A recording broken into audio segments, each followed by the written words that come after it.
Nepal welcomes spring with vibrant Holi celebrations. Revelers splash colors, sing and dance as communities come together to celebrate the festival of joy and unity.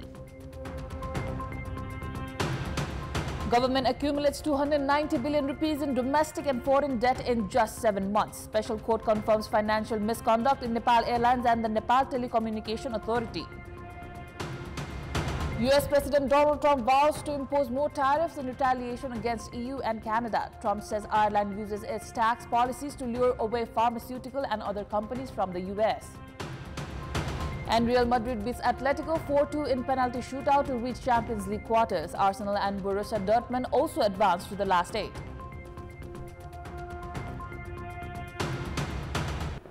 Welcome back.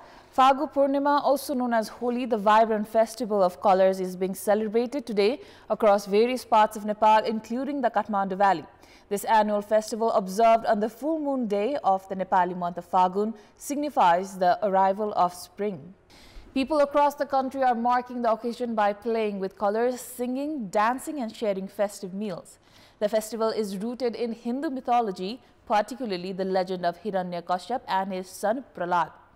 As per the religious lore, Hiranyakashyap, a powerful demon king, opposed religious devotion and sought to suppress the worship of Lord Vishnu. However, his son Prahlad remained a devoted follower of Vishnu, leading to a conflict that ultimately symbolized the triumph of good over evil. Holi's popularity has transcended Nepal's borders, inspiring similar events worldwide. The rising debt has neither led to increased employment opportunities nor contributed to infrastructure development, preventing the state from reaping economic benefits. In just the first 7 months of the current fiscal year, the government has accumulated 290 billion rupees in domestic and foreign debt. However, 150 billion of this amount has already been spent on repaying principal and interest. As of now, the country's total debt has reached 2.611 trillion rupees. Government officials attribute the growing debt burden to the lack of returns from investments in public institutions.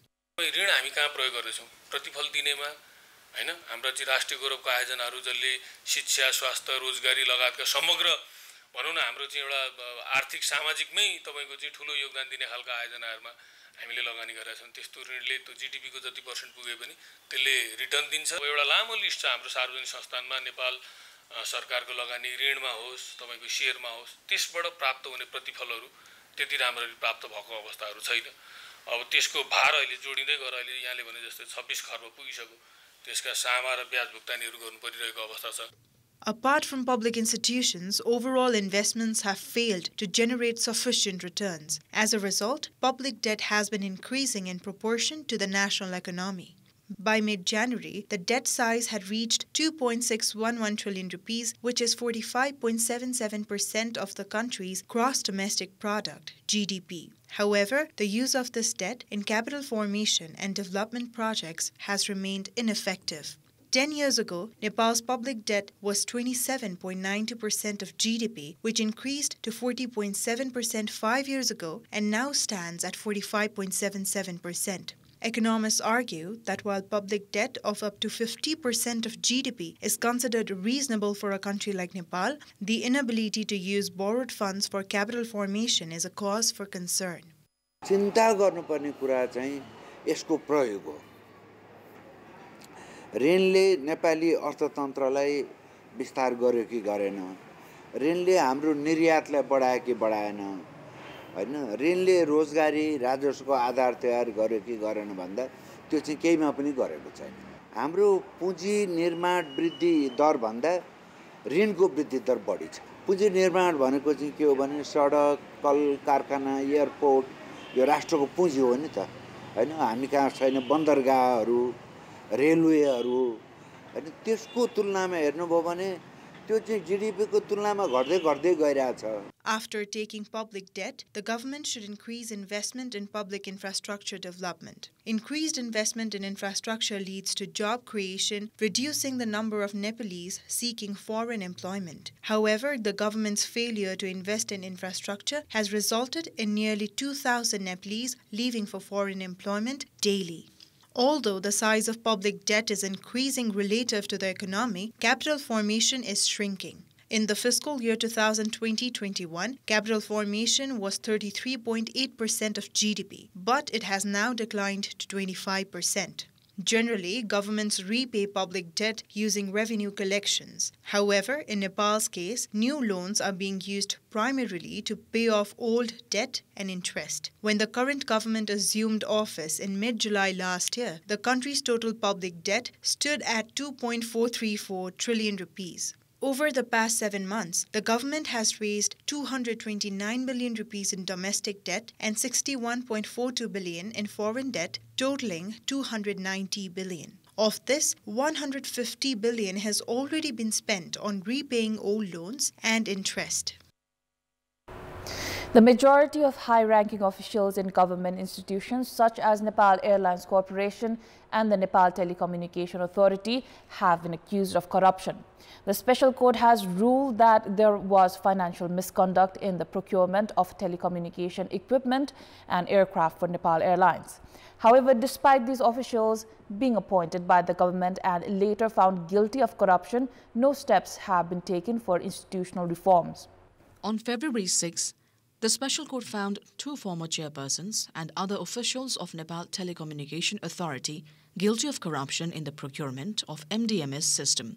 The Commission for the Investigation of Abusive Authority, CIAA, had filed a case against 21 individuals, including officials and companies involved in the procurement process. Due to corruption charges, most of the officials in the institution have been dismissed, leaving key positions vacant. Former chairpersons Digambar Jha and Purushottam Khanal were convicted and sentenced to 1 year in prison, along with a fine of 58 million rupees each. Despite such a serious corruption case in a crucial regulatory body like the Nepal Telecommunication Authority, the government has failed to take any initiatives for institutional reform or governance improvement. चाहिँ गठबन्धनबाट जुन अहिले सबै भागभण्डामा नियुक्तिहरू भइरहेको छ नि त्यसले गर्दा नै हुँदैन किनभने त्यहाँ प्रमुख भएर जानेहरूमा त त्यो राजनीतिक दल र सरकारको संरक्षण भएको हुनाले नै यो कहिले पनि सुध्रिदैन निजी स्वार्थको लागि पदको दुरुपयोग भएको छ र कारबाही गर्नुपर्नेहरूलाई पनि सरकारले कारबाही नगरेको अवस्था छ त्यस कारणले नेपालमा भ्रष्टाचार न्यूनीकरण हुन साह्रै गाह्रो छ र नेतृत्व तहले नै इनिसिएसन नलिएको देखिन्छ. In the case of Nepal Airlines Corporation, the special court ruled that over 1.47 billion rupees in corruption took place in the procurement of wide-body aircraft. Former chairperson Shankar Prasad Adhikari, General Manager Sugat Ratna Kansakar, Buddhi Sagar Lamichhane, and Sishir Kumar Dhungana were found guilty. The investigation confirmed that payment was made for a 242-ton aircraft, despite procuring one with a 230-ton capacity. Over $4 million in bribes were reportedly exchanged in the wide-body aircraft purchase, and the CIA is conducting a second-phase investigation. Despite such massive corruption being exposed in a government-owned institution, the government has shown no interest in preventing future corruption or reforming the organization. There is no focus on appointing the right leadership or formulating new strategies for improvement. Instead, aircrafts remain grounded for months under the pretext of maintenance, and Nepal Airlines continues to suffer financial losses. यहाँ भित्र लगेर साच्चै professional मान्छेलाई राख्ने professional मान्छेकै चाहिँ नेतृत्वमा चाहिँ जुन भन्छ व्यवस्थापन त्यो व्यवस्थापनलाई त्यही अनुसारको चाहिँ मोडलमा ढाल्ने काम गर्यो त्यहाँ राजनीतिक आँखाले हेरेन भने त्यो संस्थाले राम्रो काम गर्छ अनि तर समस्या के हो भने पोलिटिकल क्षेत्रबाट अर्थात् मन्त्रीहरूबाट अथवा प्रधानमन्त्रीले समेत त्यस ठाउँमा चाहिँ के छ भनेदेखि एउटा आफ्नो चाहिँ आफ्नो स्वार्थ सिद्धिका लागि आँखा गाड्ने हो भने त्यो संस्था चल्न सक्दैन त्यसै कारणबाट यो जुन हाम्रो चाहिँ राष्ट्रिय ध्वजावाहक सञ्चालन गर्ने जुन चाहिँ संस्था छ त्यो चाहिँ धराशायी भइरहेको चाहिँ कारण त्यही हो. The corruption watchdog has also completed its investigation into corruption in the procurement of Terramox equipment by the Nepal Telecommunication Authority. However, the case has not been formally filed. Sources claim that the case, which involves 2 former ministers from Nepali Congress, has been stalled due to political pressure. The scenario highlights how institutions under government control weaken due to poor leadership appointments.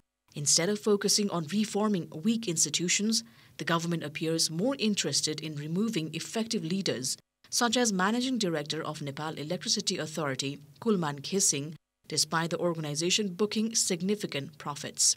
It is highly concerning that while corruption-affected institutions remain neglected, competent officials face unnecessary scrutiny and no institutional reform strategies are being developed.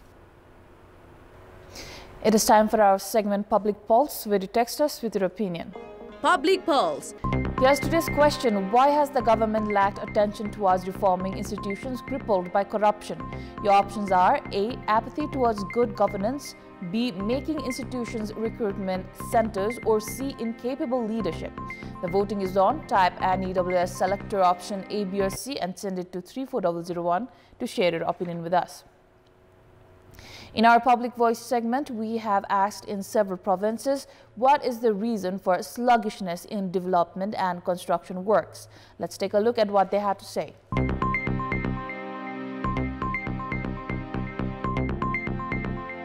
जो असार मसान्त लाग्छ त्यतिखेर चापाचाप काम गर्न खोज्ने कर्मचारी र ओहीपछि चाहिँ काममा चाहिँ ढिला सुस्ती गर्ने कर्मचारीहरूले गर्दाखेरि पनि अलिकति असर परेको छ। सरकारले बजेट टाइममा नदिएर एउटा अनि अर्को कुरा अब सम्बन्धित निकायको पनि अब ढिला सुस्ती, ठेकेदारहरूले पनि त्यही आफूले गोजामा हाल्ने र कामदारहरूलाई झुक्याएर फुल्याएर आज भोलि भनेर कन्ट्याक्ट दिने कारणले मात्र यो विकास निर्माण कामहरू ढिलाइ हुने, भ्रष्टाचारको कारणले पनि यो सुस्ती हुन सक्छ, कमिसनको कारणले चाहिँ सुस्ती हुन सकेको छ। सरकारले समयमा बजेट दिँदैन अनि काम नगर्ने ठेकेदारहरूले पनि धेरै ठेक्का लिइरहेको हुन्छन्। ठेकेदारले लापरवाही पनि हुन्छ र समयमै चाहिँ रकम निकासा नहुँदा पनि यो ढिलाइ हुन्छ। टेन्डरदेखि आदि इत्यादि प्रक्रियाहरू यो निकै न झन्झटिलो छ। ठेक्का आह्वान गर्न ढिला गर्ने, ठेक्का हाल्न ढिला गर्ने र यो सरकारी कामहरू चाहिँ एकदम ठेकेदारहरूले चाहिँ ढिला सुस्ती गर्ने गरेको पाइन्छ। काम साम रोकिने हैन, टाइममा समयमा पैसाहरू नदिएर, आर्थिक अवस्था कमजोरले गर्दा पनि काम ढिला हुन सकिन्छ। यतिखेर भनेको मान्छेलाई भनेको एउटा काम केही छैन, यतिखेर गर्नु पर्ने हो। अब जब असर लाग्यो त्यतिखेर चाहिँ भनेको त्यही बेला मात्र हुन्छ के यो सबै कुरो। यो नेताहरूको काम हो कि फेटाहरूको काम हो कि यो केही पनि बुझ्न सकेको छैन। काम गर्ने मान्छेहरूको श्रमिकको अभावले पनि सुस्त भइरहेको हो। जुन ठाउँमा आवश्यकता हो त्यसको पहिचान छैन। एक नम्बरमा हचुवाको भरमा ल्याइएको छ। त्यो हचुवा भरमा ल्याएको विकासले चाहिँ के हुँदैन त भन्दाखेरि यो गति लिन नि सक्दैन र त्यो पुरा हुन नि सक्दैन, अस्तव्यस्तै हुन्छ।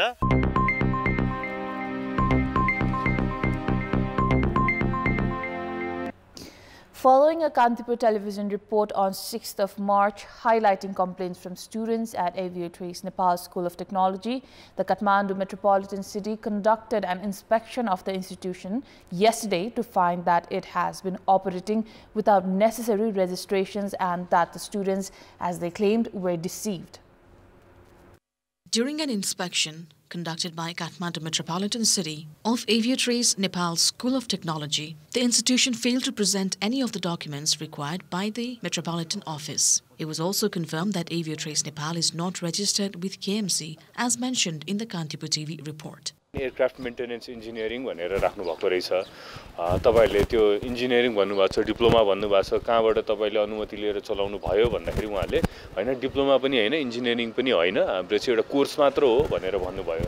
त्यसले गर्दाखेरि उहाँहरूले भनेको कुरा र उहाँहरूले मार्केटिङ गरेको कुरा चाहिँ मिलेको देखिएन। डिप्लोमा इन्जिनियरिङ भन्दै गर्दाखेरि दर्ता कहीँ नभएको देख्दाखेरि त्यसमा अलिकति प्रश्न उठाउने ठाउँ पनि भयो। It was revealed that Aviatrice Nepal is only registered with PAN and the Office of Company Registrar. The institution admitted that it has not obtained any approval from Nepalese authorities to conduct aircraft maintenance engineering courses. However, Executive Director Motiram Itani claims that the institution only provides academic counseling for airline pilot training and has permission for other activities. Despite these claims, he could not present any official documents to verify them. Meanwhile, the Ministry of Education has also begun an investigation into the legitimacy of the institution following Kantipur TV report and is preparing to send a formal inquiry letter. The Kathmandu Metropolitan City has ordered the institution to halt all admission and administrative activities starting Wednesday. If the required documents are not submitted by Sunday, KMC has warned of legal action. Claim गरे अनुसार चाहिँ हामीले तपाईहरुसँग के document छ त्यो डकुमेन्टहरु लिएर आइतबारसम्म काठमाडौँ महानगरपालिका आउनुस् र त्यो डकुमेन्ट नल्याएसम्म चाहिँ तपाईँहरूले यता के पनि सर्भिस दिन पनि पाउनुहुन्न, थप विद्यार्थीलाई एडमिसन पनि गर्न पाउनुहुन्न भनेर हामीले उहाँलाई भनेका छौँ। अनि उहाँले ल हुन्छ, हामी आइतबार चाहिँ तपाईँले भनेअनुसारको सबै डकुमेन्टहरू लिएर आउँछौँ भन्नुभएको छ। During the inspection, students were found at the institution having been called in for counseling under the pretense of enrolling in an engineering program. One student revealed that he had left a science and IT course under Tribhuvan University to join Aviotrace Nepal after being promised an engineering education. Students have also alleged that the institution is pressuring them to remain silent and not to speak to the media, contradicting claims made by Executive Director Motiram Itani. Students further disclosed that the institution charges them 20,000 rupees for attendance shortages and up to 80,000 rupees for re-examinations. Itani, when reached, denied for comment. Despite operating in Baneshore, the heart of Nepal's federal capital, for 7 to 8 years without proper authorization, regulatory bodies remained unaware of its activities until now. Students who dreamed of becoming engineers by studying science in grades 11 and 12 have now found themselves deceived. Each student reportedly paid over 1 million rupees for an unauthorized aircraft maintenance engineering program. The institution, which is illegally conducting foreign courses, cannot transfer money abroad without approval from the Ministry of Education. Furthermore, as a PAN-registered entity, Aviotrace Nepal has an annual transaction limit of only 2 million rupees, raising serious questions about its financial operations. At least 12 students have come forward to Kantipur television claiming they were misled by the institution. Some stated that after enrolling and submitting their documents, they later discovered the institution was not officially registered. When they tried to withdraw, they were forced to pay additional fees to retrieve their documents. The lack of oversight from regulatory authorities, despite the institution's prolonged unauthorized operation, raises several serious questions. How did Aviotrace Nepal operate for nearly a decade without a proper license? Why did regulatory bodies fail to notice these irregularities? Who will compensate the students who were deceived? And how has the institution been handling its financial transactions? The Aviotrace Nepal School of Technology has no answers to these questions.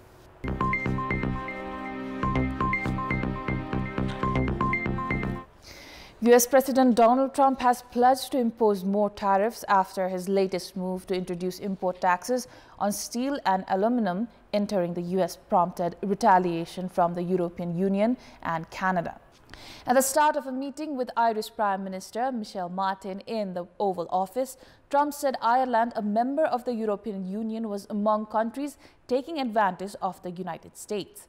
Trump said Ireland had used its tax policies to lure away pharmaceutical and other companies from the United States, but U.S. reciprocal tariffs would help rebuild U.S. manufacturing.